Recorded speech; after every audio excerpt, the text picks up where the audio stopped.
Welcome, dear listeners. Settle into your bed, let your shoulders loosen, and allow your breathing to slow.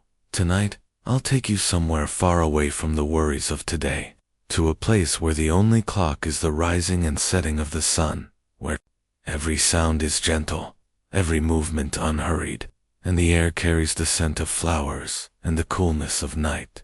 We are going to ancient India, to a Buddhist monastery in the early morning hours.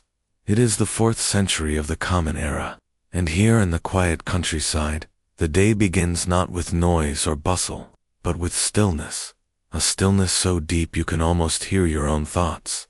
The sky is just beginning to change. Above the distant line of trees, you notice the faintest shade of pink, like the blush of a lotus petal opening to the light. The moon, pale and tired from its long watch, lingers faintly in the western sky.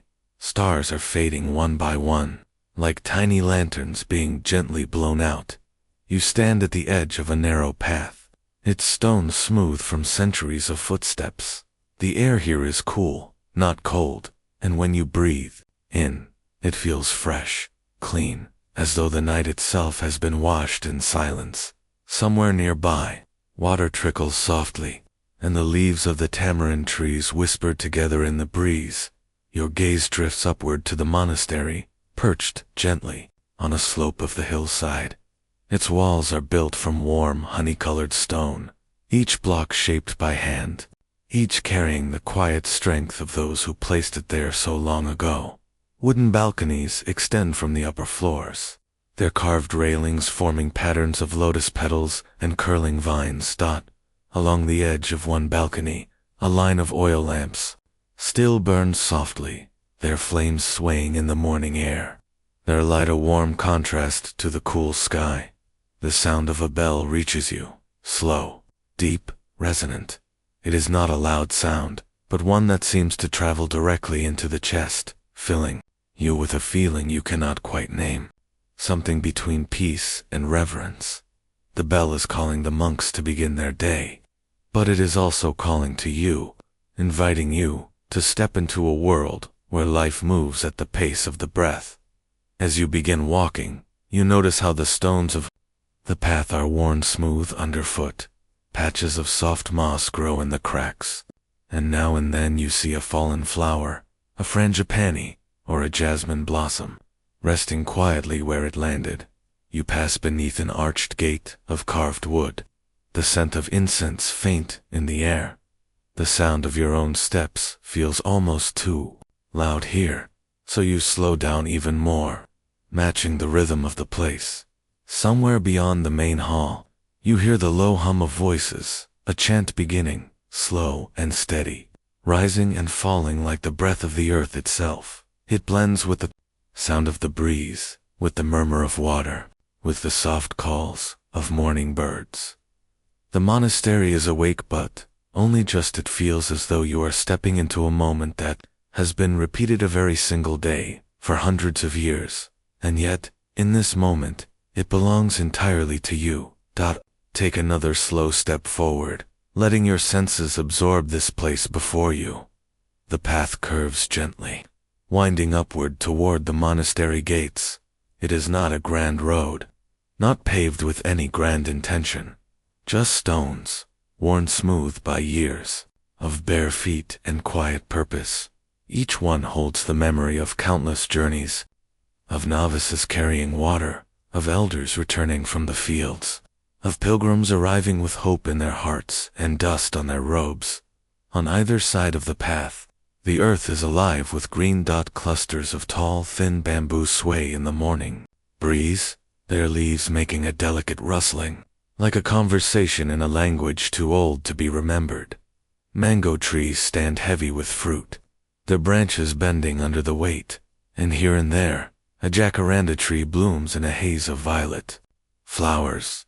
The air is rich with scents, damp earth, fresh leaves, and the faint sweetness of blossoms still closed from the night. Ahead, the walls of the monastery grow taller in your view. They are not meant to be intimidating, but they do feel protective, as though holding within them a space the world outside cannot disturb. The stone is weathered, its surface textured from centuries of rain and sun, yet still warm in its color, like the inside of a clay pot baked in the chill of time. The gates stand open. 2 carved wooden panels, each the height of a tall man, hinged 2 heavy stone posts. The carvings tell stories, the birth of the Buddha, his moments beneath the Bodhi tree, and scenes of monks offering food, their heads bowed in gratitude. The wood is dark and polished, its surface touched smooth by the hands of those who have opened and closed it, day after day, year after year. Just beyond the gate, the courtyard stretches out before you. It is wide and open, paved with large flat stones set in careful patterns. A few early rising monks are sweeping the stones with long, bristled brooms, their movements slow and deliberate, each stroke part of the morning ritual, a way of clearing not just dust, but also the mind. On the far side of the courtyard stands the main hall. Its roof curves gently at the edges, the eaves painted with fine, delicate patterns of lotus petals and cloud shapes. Each column that supports the roof is carved from a single tree trunk, its grain visible, its scent faint but still present. The paint is faded in places, but rather than making it look worn, it feels alive, as though the years have added depth instead of taking away beauty. To the left of the main hall, a smaller building with wide open windows lets the morning light pour in. Inside, you glimpse low wooden benches and rows of palm leaf manuscripts, stacked neatly and wrapped in red and yellow cloth. This is the scriptural library, where monks come to study the teachings preserved for generations. To the right, a narrow path leads to a garden enclosed by low walls. The scent of fresh herbs drifts toward you, tulsi, coriander, and the sharp freshness of lemongrass. A small stone basin catches the overflow from a bamboo water spout, its surface shimmering with ripples each time a drop falls. The sound is soothing, a reminder that even here, in the stillness, life moves in small, gentle rhythms. You pause for a moment, taking in the balance of the place.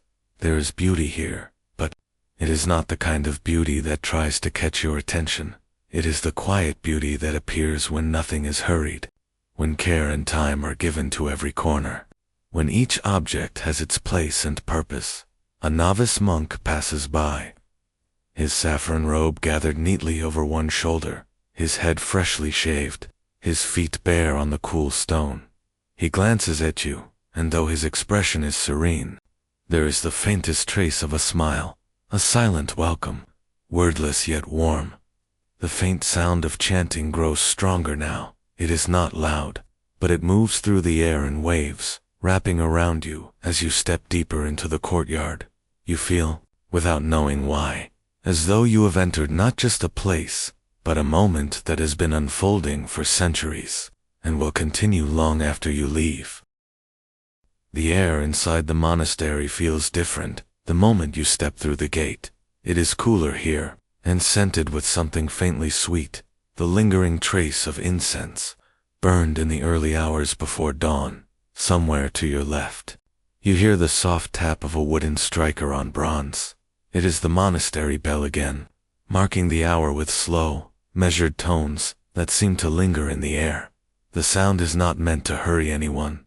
Here, time is not a thing to chase. It is simply noted, acknowledged, like the breath moving in and out. You follow the sound into the main hall. The wooden floor is worn to a soft sheen, its surface cool beneath bare feet. Tall, open windows let in the first light of day, casting long, golden rectangles across the floor. In the center of the hall stands a raised platform with a simple statue of the Buddha, carved from smooth stone, the features calm, the hands resting in a gesture of meditation. Before it, a line of small oil lamps flickers, their flame steady in the still air. A few monks are already here, kneeling on low mats, their hands pressed together at their chests. Their voices rise in a slow, steady chant, a sound both deep and soft, as though it has no beginning and no end. You cannot understand the words, but the rhythm is soothing. each phrase like a wave flowing gently to shore. From the far side of the hall, a novice approaches, carrying a shallow brass bowl filled with fresh water. He places it before the statue, then steps back with a bow, his movements unhurried, almost like a dance. Nearby, another monk lights a stick of incense, holding it carefully until the flame catches, then blowing it out so the smoke drifts upward, in thin, curling streams. The scent is warm and earthy sandalwood, mingling with the cool freshness of the morning air. After the chanting, the monks rise and move quietly toward the open courtyard. Some walk to the stone well at the edge of the garden. They lower clay pots into the water with a soft splash, then pour the water into wide basins set along the washing area. Here, in silence, they bathed, not with soap or hurrying hands, but with a kind of attentiveness, splashing cool water over their arms, their faces, as if the act itself were a form of meditation. A few monks tend to the small hearth at the far end of the kitchen hall. They add dry wood to the embers, stirring the coals until they glow brighter. A thin stream of smoke curls upward, carrying with it the faint aroma of rice beginning to steam. From a low shelf, one monk takes a small clay jar of fresh milk, setting it beside the pot to warm. Everything here feels like part of the same rhythm.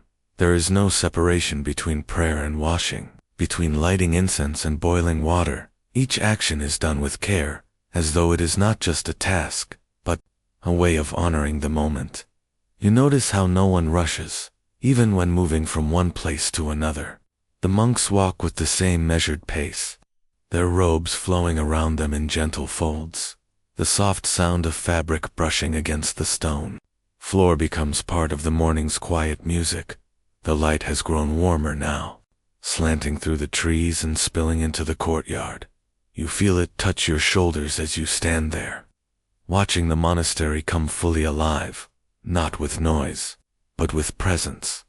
The quiet certainty that every day here begins like this, and will end in the same unbroken peace.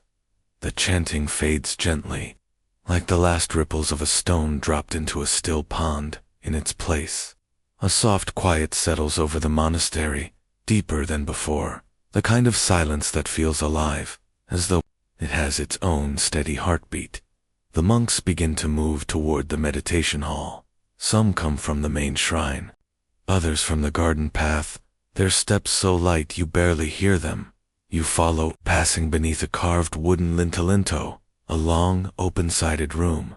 The roof here is supported by thick wooden beams, darkened by years of incense smoke. The floor is made of smooth, cool stone, its surface dotted with neat rows of reed mats. Each monk chooses a place. Some sit cross-legged, their robes wrapped neatly around them, hands resting in their laps, palms facing upward. Others sit on small cushions, backs straight, yet relaxed. The hall is open to the garden on one side, so the scent of jasmine and fresh grass drifts in with the breeze. Beyond the low wall, you can see the tops of the mango trees swaying, their leaves shimmering softly in the golden light. There is no signal, no spoken word to begin. The stillness simply arrives, and everyone seems to step into it at once. You settle yourself onto one of the mats, the coolness of the stone beneath grounding you. You notice your breath, how it moves in and out without you having to think about it. Somewhere in the distance, a bird calls softly, and then even that fades into the background. One of the senior monks sits at the front of the hall. His eyes are closed, his face calm in a way that feels both timeless and deeply human. There is no tension in his brow, no hurry in the rise and fall of his chest. It is as if he has become a part of the air itself. The minutes pass without urgency. In this place, they are not counted, only experienced. You begin to notice the rhythm of breathing around you, the quiet inhale and exhale of dozens of people, moving together in stillness. It is not forced or synchronized, yet somehow it feels as though you are all breathing the same air, sharing the same slow tide. From time to time, the breeze shifts, carrying with The faint rustle of leaves, or the distant trickle of water in the garden basin. Each sound arrives gently, and then drifts away again, like a passing cloud. After a while, though, you cannot say how long the senior monk opens his eyes.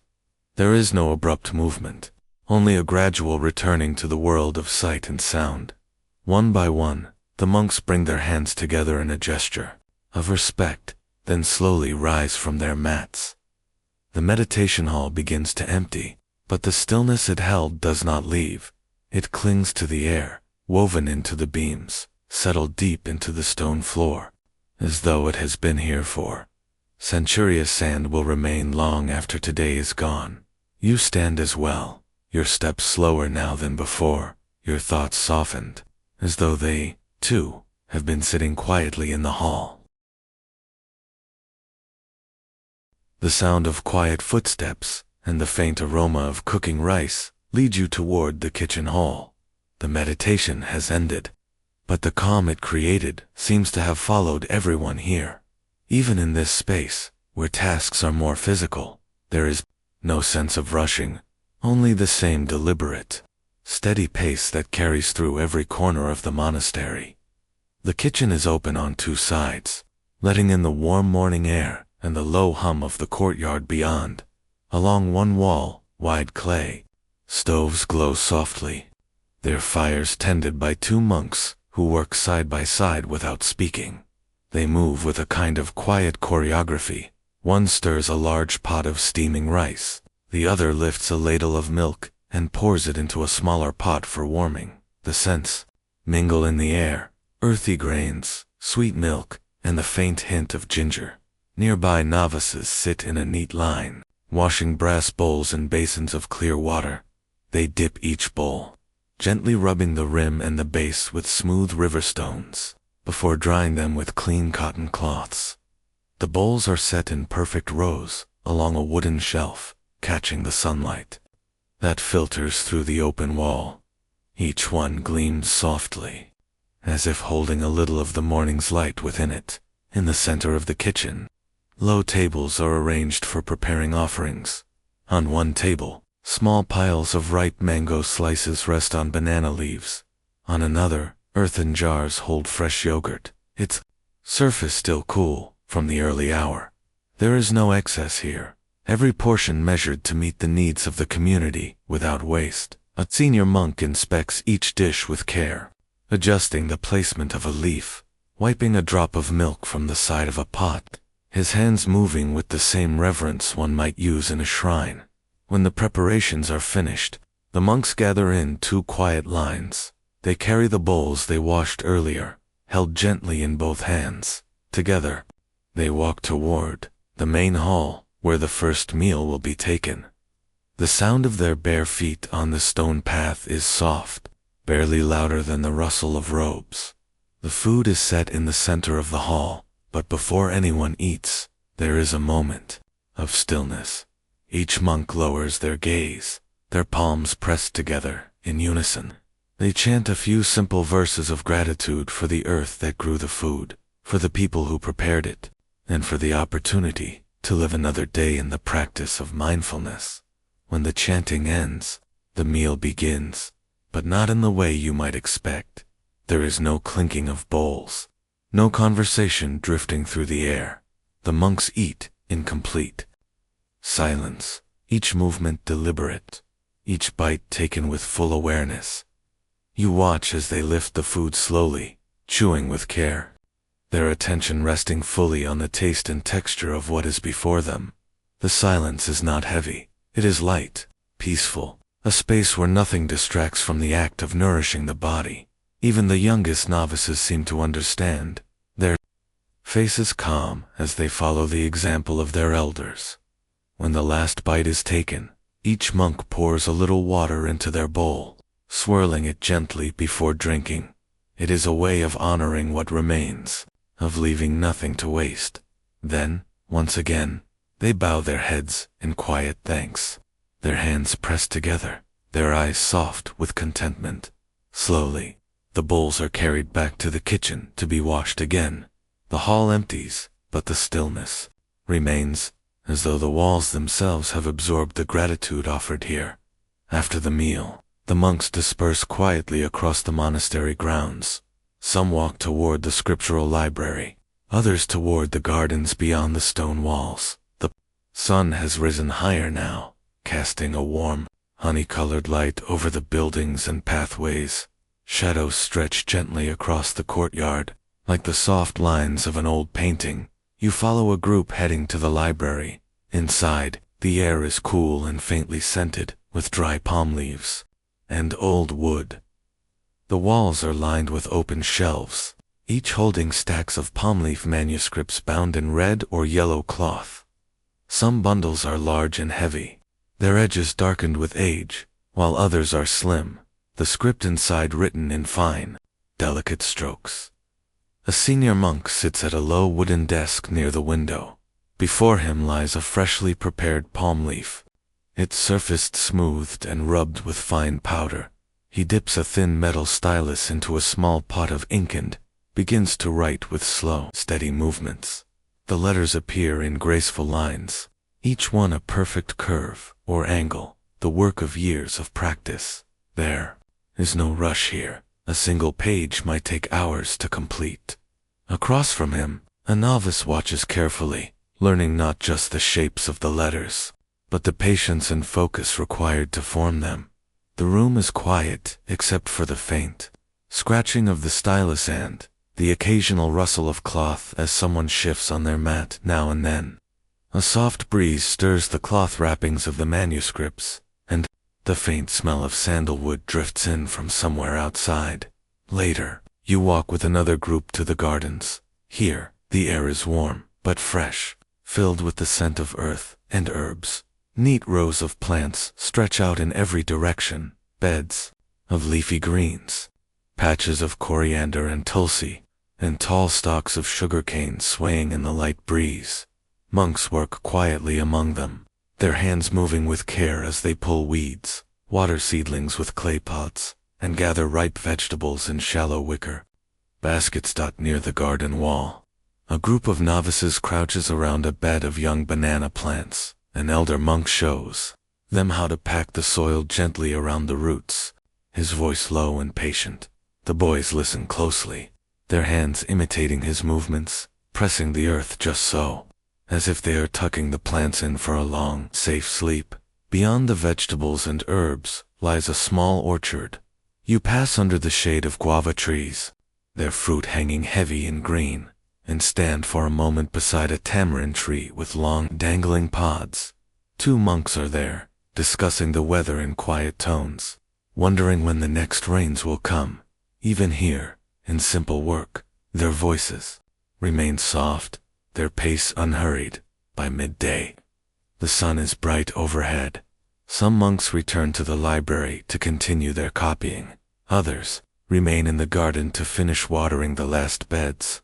The whole monastery moves as one, not in the same place, but in the same rhythm, as if the day itself were breathing through them. By the time the sun tilts westward, the energy of the monastery has shifted. The morning's gentle industry, the copying, the gardening, the teaching has given way to a slower rhythm. A quiet hum remains, but it is softer now, like the fading vibration of a bell long after it's been struck. Some monks return to their quarters, small, simple rooms with a mat, a folded robe, and perhaps a single wooden bowl. Others wander toward the shaded courtyards, where wide stone paths are lined with flowering trees. The blossoms, pale pinks and soft creams, release a faint perfume into the warm air. You can hear the faint buzz of bees drifting lazily from one flower to the next, their sound almost blending into the low murmur of the leaves overhead. A group of monks walk slowly along the covered cloisters, their bare feet making soft, almost inaudible contact with the worn stone floor.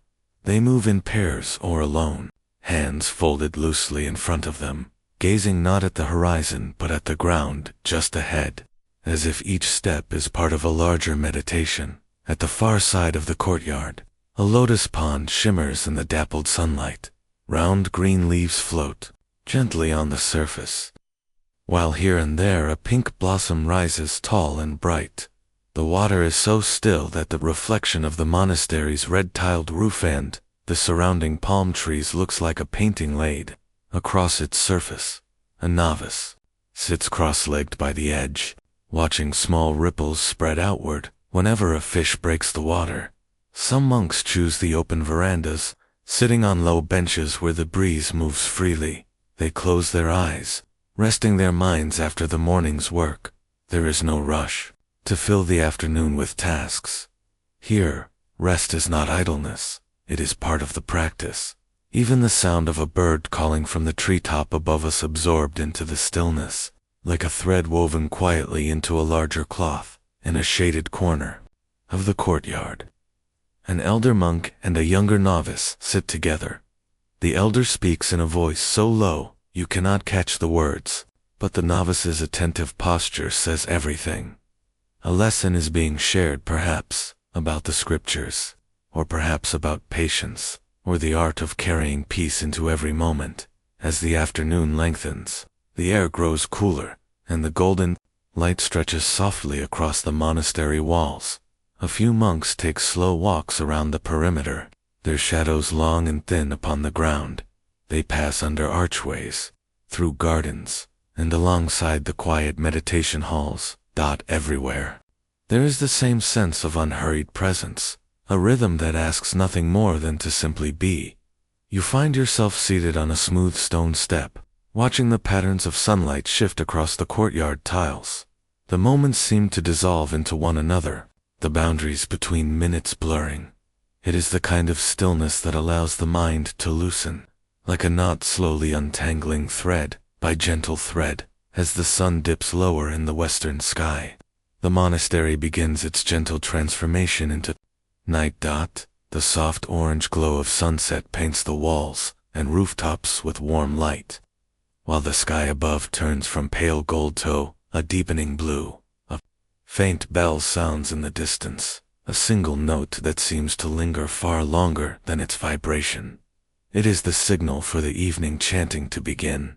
Monks step quietly from their quarters, their robes catching the last rays of sunlight, and make their way toward the main hall. Their movements are unhurried, as though each step is itself a form of devotion. At the entrance of the hall, oil lamps have been lit, their small flames dancing in the gentle breeze. The scent of sandalwood drifts through the air, carried by the thin trails of incense curling upward from bronze holders. Inside, the space is dim and serene, lit only by the glow of the lampstand, the soft spill of twilight through open doorways. The monks take their places in neat rows, seated on low cushions upon the polished wooden floor. There is a long pause, the kind that feels like the earth holding its breath. Then, a deep, resonant gong is struck once, its low sound rolling through the hall like a wave. The chanting begins, softly, a single voice leading the first line. Others join, their tones weaving together into a low, harmonious hum. The rhythm is steady and unchanging, a gentle rise and fall like the swell of calm waters. Each syllable is drawn out, not rushed, allowing the sound to fill every corner of the hall. Outside, the courtyard has grown darker, but here, within the hall, the light of the lamps flickers across serene faces. Some monks close their eyes, others gaze softly toward the altar where a simple statue of the Buddha sits in quiet dignity.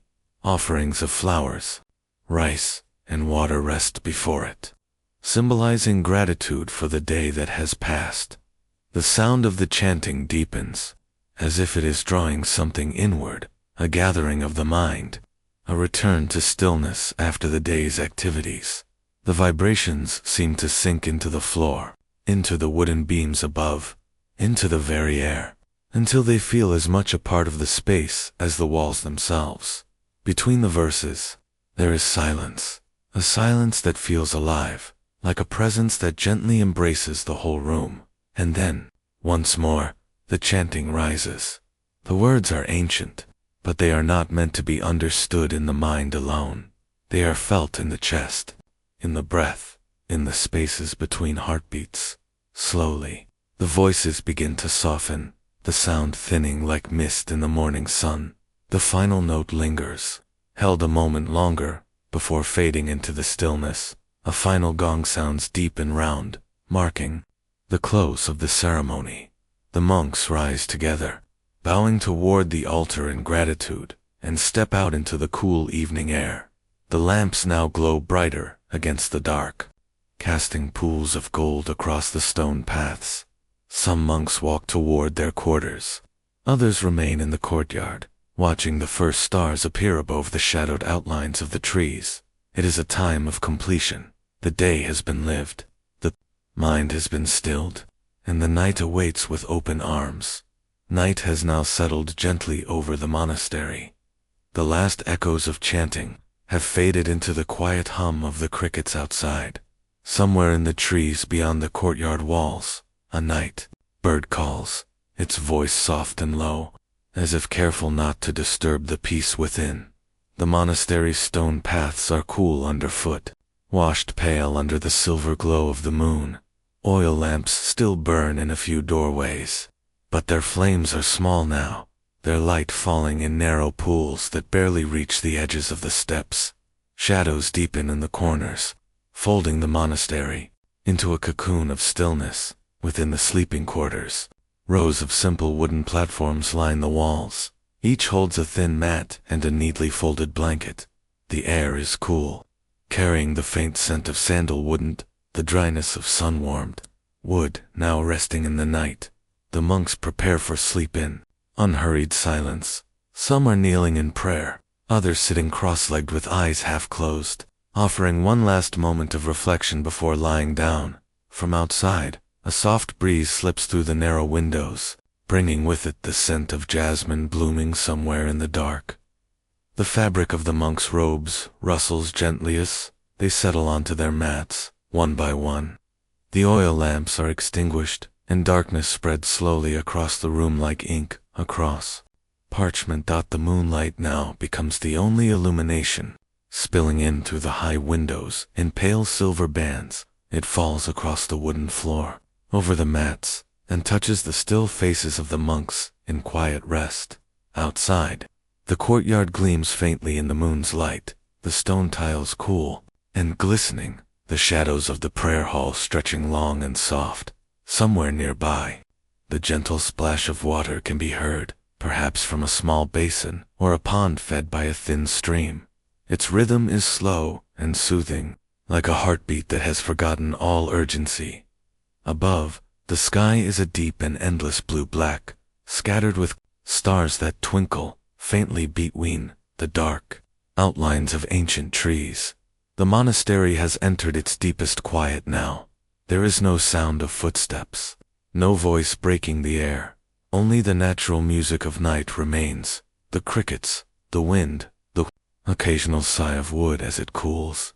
Even these sounds seem softened, as if wrapped in a blanket of stillness. In the sleeping quarters, breathing slows, becoming deep and steady.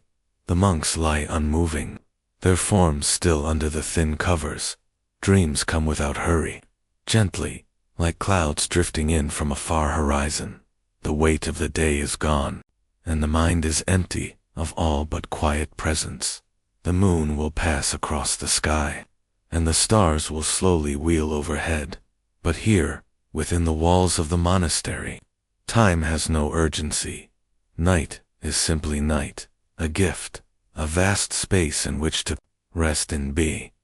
Perhaps you too can feel it now, the still air, the soft moonlight, the slow rhythm of breath. Let yourself sink into it, as though you too are lying on a simple mat, with the cool night air touching your skin and the faint scent of sandalwood lingering nearby. There is nothing you must do, nowhere you must go, only this and sleep. And so, the night deepens over the monastery. The last lamps have gone out. The courtyards lie in still silver, and even the wind has grown quiet, as if it too has found a place to rest. Somewhere far beyond these walls, a river moves slowly through the darkness, its waters whispering in a voice so soft that only the night itself listens. The stars above remain patient, shining without urgency, content to keep their silent watch until dawn. Inside, the monks sleep, their breaths slow and steady, their dreams light as drifting clouds. Time passes unnoticed. The world holds no demands here, no noise, no hurry, only this stillness, deep and welcoming, like a vast lake without a single ripple.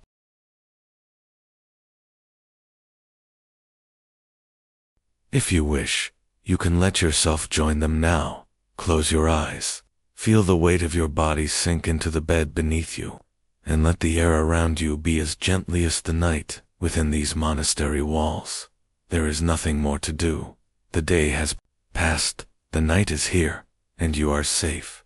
Let your mind loosen its grip in all thoughts, on all plans, until there is only the quietened, the slow, even rhythm of your breath. When the dawn comes, it will do so softly, but for now the night stretches wide before you.